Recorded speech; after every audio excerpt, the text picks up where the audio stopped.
क्या आपने कभी सोचा है कि एक छोटा सा झगड़ा कैसे एक बड़ी सीख बन सकता है? आज की इस कहानी में एक भाई और बहन आपस में लड़ते तो हैं, लेकिन आखिर में कुछ ऐसा होता है कि दोनों की आंखों में आंसू आ जाते हैं। चलिए जानते हैं क्या था वो पल जिसने सब बदल दिया। एक छोटे से गांव में दो प्यारे बच्चे रहते थे, आरव और उसकी छोटी बहन सिया। दोनों एक दूसरे से बहुत प्यार करते थे, लेकिन जैसे हर भाई बहन के बीच छोटी छोटी नोकझोंक होती है, वैसी उनकी भी होती रहती थी। आरव 5वीं क्लास में पढ़ता था और सिया तीसरी में। दोनों रोज सुबह साथ स्कूल जाते, साथ लौटते और शाम को साथ खेलने निकलते।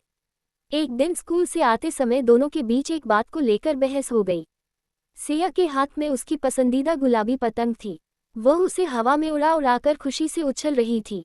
आरव ने कहा, मुझे भी दो ना, मैं उड़ाऊं। सिया ने मना कर दिया, नहीं, यह मेरी है, तुम हमेशा समझकर नहीं चलाते, कहीं फाड़ दी तो।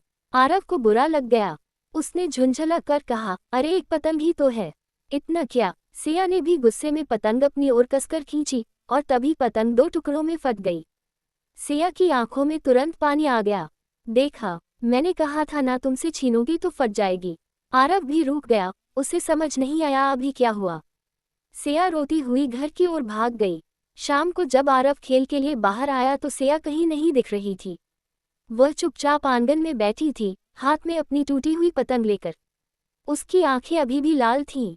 आरव के दिल में अचानक कसक हुई। उसे महसूस हुआ कि गलती उसकी भी थी। वह धीरे से सिया के पास गया और बोला, सिया, माफ कर दे, मुझे तुमसे छीनना नहीं चाहिए था।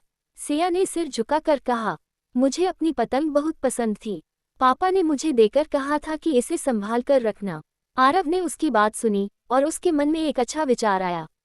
वह बिना कुछ बोले घर से पैसे लेकर गांव की दुकान की ओर दौड़ पड़ा। थोड़ी देर बाद वह मुस्कुराता हुआ लौट आया। उसके हाथ में सिर्फ एक नहीं, दो पतंगें थीं, एक नीली और एक गुलाबी। उसने गुलाबी पतंग सिया को पकड़ाते हुए कहा, ये लो, ठीक वैसी ही, और ये नीली हम दोनों साथ उड़ाएंगे, पर इस बार हम झगड़ा नहीं करेंगे, ठीक? सिया की आंखों में खुशी चमक उठी। उसने पतंग को सीने से लगा लिया और बोली, भैया, मुझे नई पतंग नहीं चाहिए थी, मुझे बस तुम चाहिए थे। तुम मुझसे बात नहीं कर रहे थे ना, इसलिए मैं रो रही थी। आरव एक पल के लिए चुप हो गया। वो समझ गया कि कभी कभी चीजें नहीं, रिश्ते ज्यादा जरूरी होते हैं। अगले दिन दोनों खुले मैदान में गए। हवा तेज चल रही थी। दोनों पतंगें आसमान में नाचने लगी, नीली और गुलाबी, बिल्कुल भाई बहन की तरह। आरव ने प्यार से कहा, देखा, जब हम मिलकर कुछ करते हैं तो मजा ही अलग आता है। सिया खिलखिलाकर हंस पड़ी, हाँ, क्योंकि हम टीम है, भैया और बहन की टीम।